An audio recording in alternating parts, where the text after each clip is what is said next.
Hey,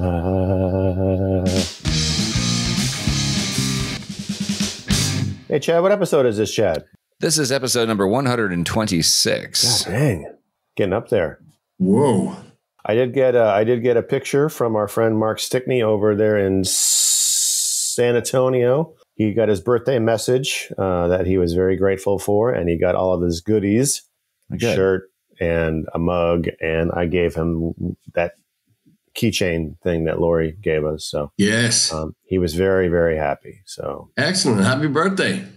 Yeah, belated. And now if we could find a place to play in San Antonio, we'll make the whole circle complete. Yeah. Well, happy birthday. Happy many, many, many more. So what is that in your hand, young man? Well, in my right hand is a CD. My left hand, we're just going to go with a DC. Yes. So, ladies and gentlemen, it finally arrived. 1 and 2. I don't have one. I feel left out. Well, you live too far away. Damn it. And boys and girls, and ladies, hopefully you've had your breakfast and you have something to. There's the CD. Is there something printed really on the back of the CD holder? Is there an image? There is, yeah. What is it? I can't wait to see it. Oh, I see it. The eyes have it. Yeah, baby. So the good news is we have tons and tons and tons of CDs. Bad news is we got to come to each and every one of your houses and drop them off because that's enough.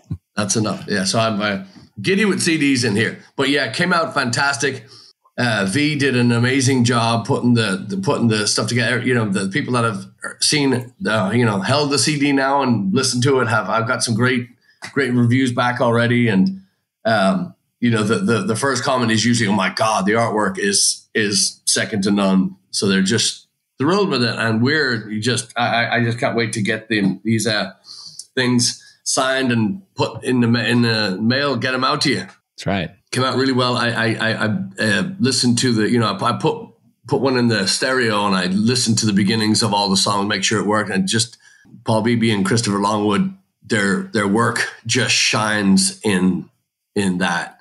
And I had a Bee Gees sing. You guys probably wouldn't know who they are, but it's a heavy rock band from the 70s and 60s. But their CD was in before and it came out and just, obviously different instrumentation. Vocals are kind of similar, I'd say, but the levels were just right there. It was just because I was expecting, like in the past we'd raced with CDs and, you put it in there and it sounds like a garage band. It sounds like, people fighting in the distance. Not this time. This thing just comes out and it's crystal clear and it's well produced. It's just a lot of bottom end. And, so we're very, very happy with it. Just can't wait for you to hear it. And we've announced our CD release on August 21st at the Continental Club here in sunny old Houston. So looking forward to that. And we're gonna have some. I think every gig between now and then and afterwards is going to be a CD release. But the big party is going to be Saturday, August 21st at the Houston Continental Club, 3700 Main Street, 7700. That's right. Yeah, and we're gonna lot of surprises on that night too. We're gonna do some strange shit. That one will be fun. Oh, so I guess we've already played Fat Boots, Trailer Park, and Kima already, right? We have. Boy, that was fun. We have indeed. It was fun. It was a good way to kick off America's birthday weekend. Yeah. How are you celebrating the 4th? Anybody? I bought a new grill, so I'll maybe make some hot dogs on the grill. There you go. I think I'll be editing this show. Wait, what is that? Is that Monday or is it Sunday? It's Monday. Sunday. Yeah, I'll be editing this show. Would you? You're welcome. Houston is going to have the only firework display on land. Did you know that? Ever? No, just in America. This year? Yeah, in America. Yeah, everybody's doing theirs on the water. Everybody, and Houston's doing theirs on land right by my house. So that the guys that work the crew that works the Buffalo Bayou down by my house, amazing work down there. You know, when it rains and the bayou comes up and they have, you know, 10 tons of sludge all over the track. I went running in the evening after one of the big rains and after it flooded. As soon as the water went down, those guys had the tractors out there and they cleared the stuff off. They just do it's unholy, the work that they do down there. But yeah, they were saying that they're going to close off the bayou from the 5 a.m. on the 4th so that's going to be good. So I guess we won't have our running morning, or no, you run up this way. Yeah. And then, so I'm just giddy about this CD, man. I just cannot believe we have it in hand. So what day did it arrive? Wednesday? Yes. And yeah, right on time. Yeah. Well, actually early. It's early. Yeah. We weren't really expecting it until 2 weeks from now, really. So it's really, really great that we have it now. This is going to make it easier for us to get our pre-orders shipped before we hit the road. And so if you have not ordered it yet, now's the time. So yeah, for the next month, it's now the beginning of July, the only place you're going to be able to hear this album is either by buying the CD or buying the download. The download will be up for sale too, as well, if you don't want the CD. But anybody who buys the CD gets the download, whether you want it or not. You don't have to use it, but it's there if you want it. And then in August, the first day of August, it'll be released to all the streaming services, iTunes and all that stuff, Spotify, Pandora, and we'll have a pre-save link up for that. But in the meantime, yeah, if you want to hear it, you got to pay for it. We were also going to have sales of standards on the website as well. So if you're lacking a copy of that, or you know somebody who needs a copy of that, it's going to be a lot easier to get it. And there'll be a download version of that as well that you can buy directly from us. Yeah, but sorry, you want to buy the CD because the artwork is just so and the artwork, yeah, I know. Fantastic and fabulous. I mean, it's definitely, the artwork alone is worth the price of the CD, I think. It is, and it really it came out even better, I think, than I imagined, just from even looking at the proofs. Yeah, I was concerned when they sent me the proof for this. The colors didn't look at all close to what they were supposed to, but I think it's just because of the way it prints, and the way that part of the quality of the colors, the way it kind of, I guess the way it prints on the disc or something. I don't know. Yeah. It's just, nice. It looks just completely dead on. Yeah. The red and the tan look completely in line with the cover. Yeah. So I'm very pleased with that. The crew at Disc Makers really just absolutely slayed this one, because not only did they answer every single question within seemingly minutes of the query, and then came back with the answers and the foresight and the speed and the sharpshooting. I'd be very surprised if there's another service out there that's even close to as good as these guys. Just magic, absolute magic. They work magic, and they got it here before they were supposed to, and just 24 hours a day. It just seemed like they were just on the ball, and it's, felt like we were their only project, and they were, they were just so eager to might have been actually. Coming out of a pandemic, we may have been their only project, but we appreciate that. That's true. That's a good point, Eric. I think we're the only people right now with the CD. So there you go. Exactly. The only CD that's out there. There you go. Ever. Yeah. Going forward from now on to the end of time. Yeah. Yeah. We're also going to have an MC that everybody's going to know and everybody loves. We're going to have an MC for the August show for the CD release party. So August 21st. And we'll have our new shirts for sale if you want to buy a shirt, and some other merch. Yeah. Could include slightly used drawers from Chad, Patrick, and myself for sale in plastic bags. That way you can huff it in the bathroom between sets. Oh, and LPs. The pre-orders for the LPs hopefully will be announced at some point in the next week or so. No, a couple weeks. I don't know. Sometime this month, I would say. But we finally got the details ironed out for that as well. And the LP will definitely be a collector's item. Yeah, it's going to be want to play the record, but the having the artwork on a big album cover is going to be hanging on the wall. It's going to be beautiful. Yeah, the LP is not just the artist V is also picking out the paper and the stuff. So every detail of the LP, not that the CD wasn't, but the LP is because of the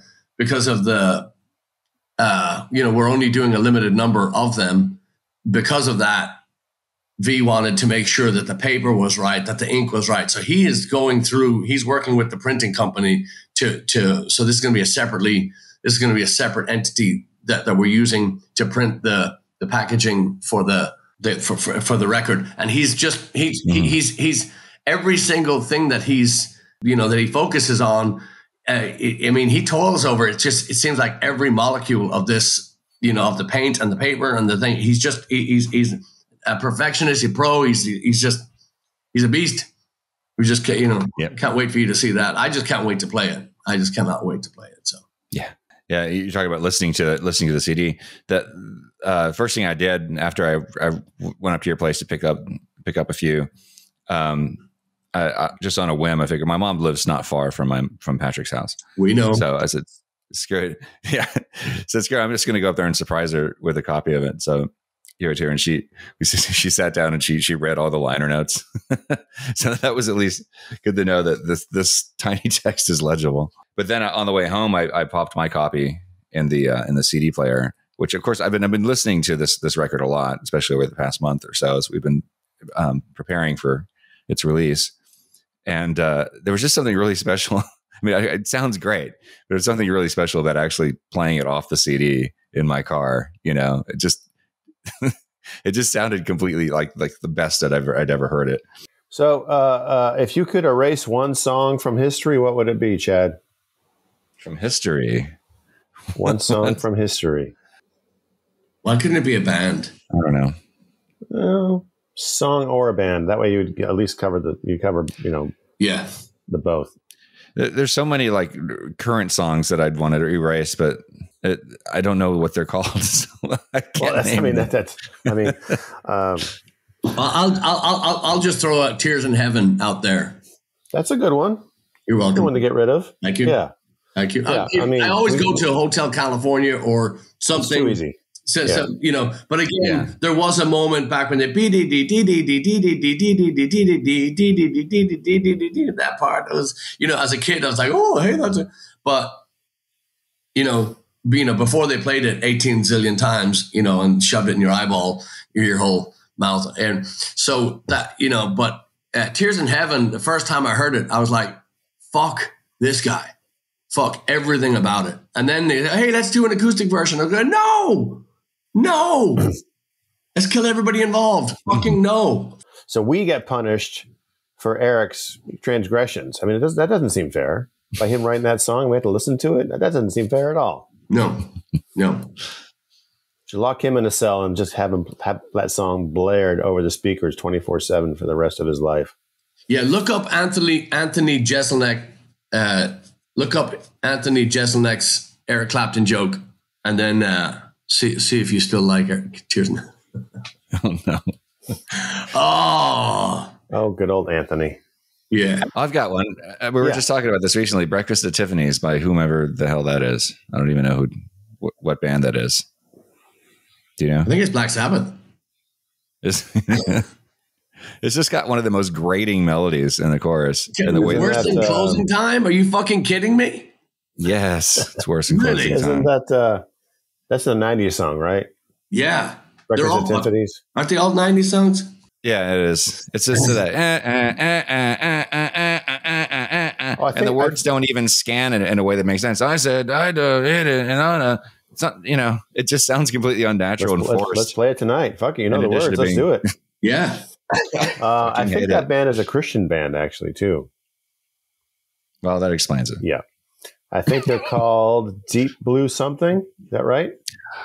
Can we get verification on this? That sounds right. Siri, find out why I'm so fucking annoyed. Thank you.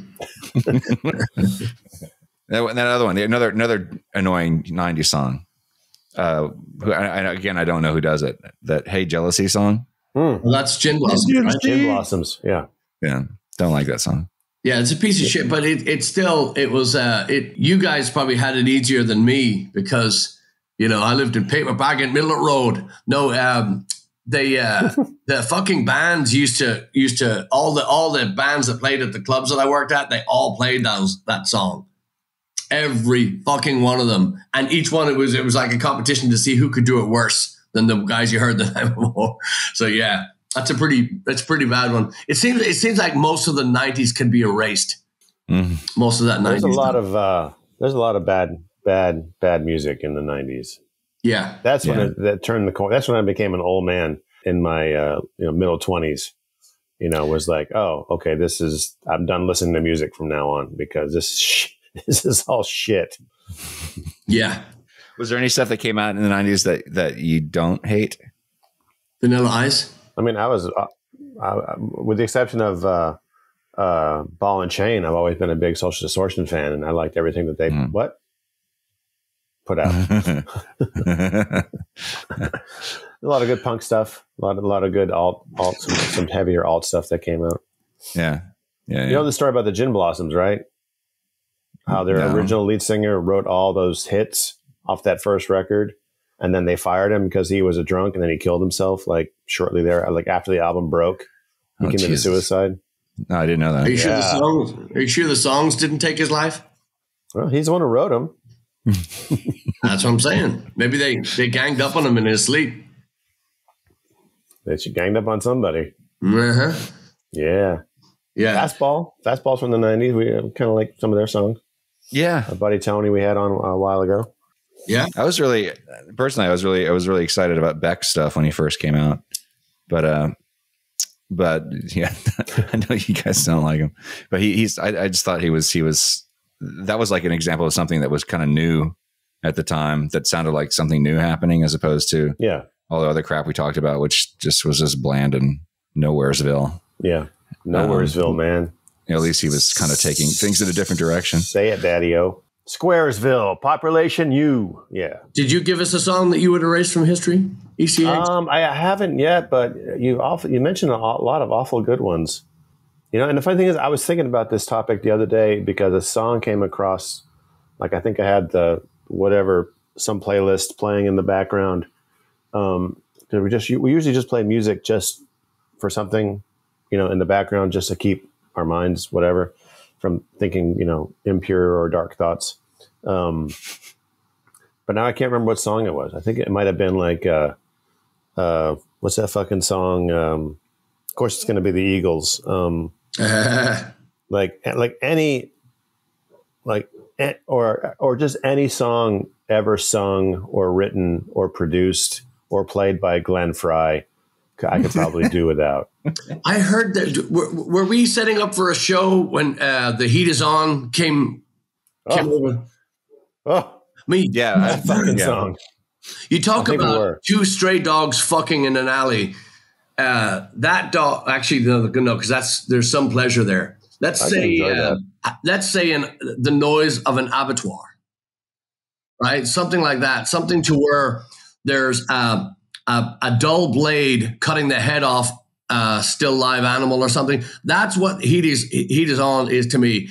The fucking monotony and the colorless, lifeless piece of shit motherfucking song. God damn it, if that's not the worst fucking thing I've ever heard. So I'm going to retract Tears in Heaven and I'm just going to say add. Killing that fucking song. Yeah. It sounds like a truck commercial. What? It sounds like a truck commercial. It sounds like that's what inspired him to write it. Or like a fast food hamburger place or like something like that. Yeah. What's that? Sorry, Eric? Like a fast food hamburger like commercial or something like that. Yeah, you know? it totally sounds like a. But you guys keep forgetting. I mean, a truck will get you somewhere. It'll get you away from that fucking song. A hamburger will take your mind off it. What about like a castration with no anesthesia? Huh? What about? No, I can't say hot poker in isn't the castration without anesthesia though like kind of descriptive of most Eagles fans anyway? I mean, do they have any balls? Here comes the hate mail. No, I know plenty of people that I like him. We got some beautiful hate mail from people that were, hey, I like you. I understand it. I really do. And I don't like. I'm sure. Yeah, I'm sure all three of us like stuff that other people are just puzzled about. So it's I guess it goes both ways. Hey. So we've already played Fat Boots Trip, we've already played Kima, and we're looking forward to our Omaha trip. Have I told you about Omaha? We're going to Omaha. What? Yes, you can come with us. There's still time. So come with us. Yeah.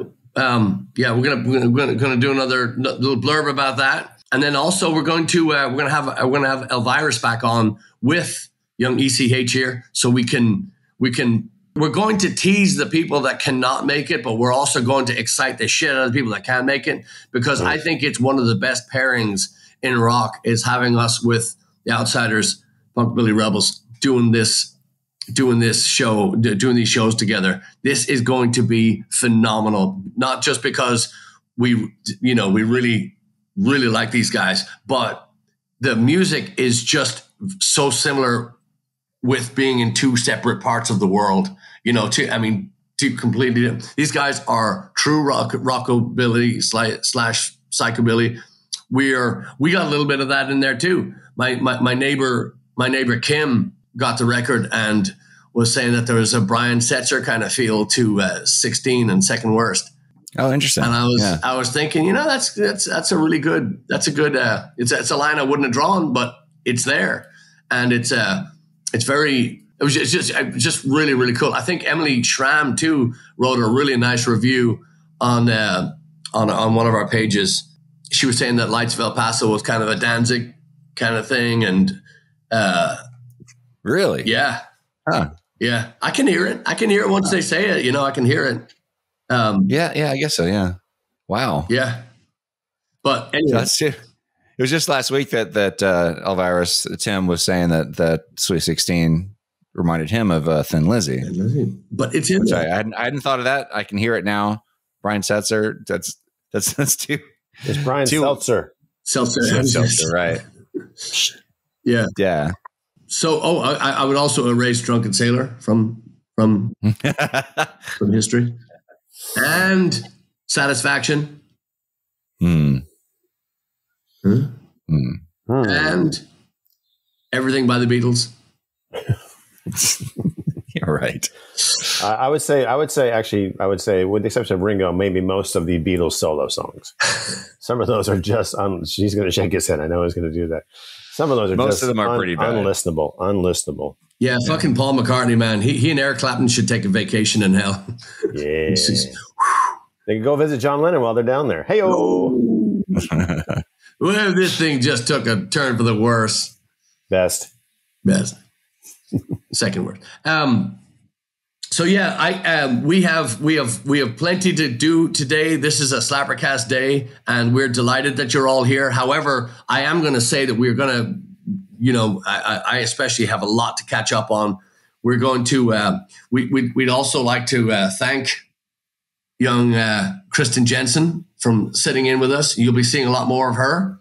She just phenomenal player. Great performer. So we're looking forward to more of that, and also it can be announced now too. Scottfest in Oklahoma, September. So we're doing Friday, Saturday, Sunday up there. We're going to have Heidi Hill from Phoenix. We're flying her in for the show. So we're going to do Poor David's on the Thursday, and then Friday, Saturday, Sunday, and yeah. So we're going to have Heidi in there. So it's a lot of stuff coming up, and I'm so excited for the tours coming up. Also, the new shit that we're going to be putting in there. Just a lot of good stuff coming. So, so I'd like to say thank you all for listening, and thank you all seriously. Thank you for buying the CD, and for just I'm overwhelmed with the numbers. And the amount of people that just wrote that said so many nice things about it. We're so grateful. And, to everybody that helped make the CD, and we finally got it in hand, just could not be happier. So thank you. Yep. And if you want to join us in Omaha, blaggards.com is where you go to sign up, and you can buy the album while you're there. Save you some time. Yes. And a shirt. That way you'll be ready for your trip to Omaha And wearing the nice new shirt. That way we recognize you.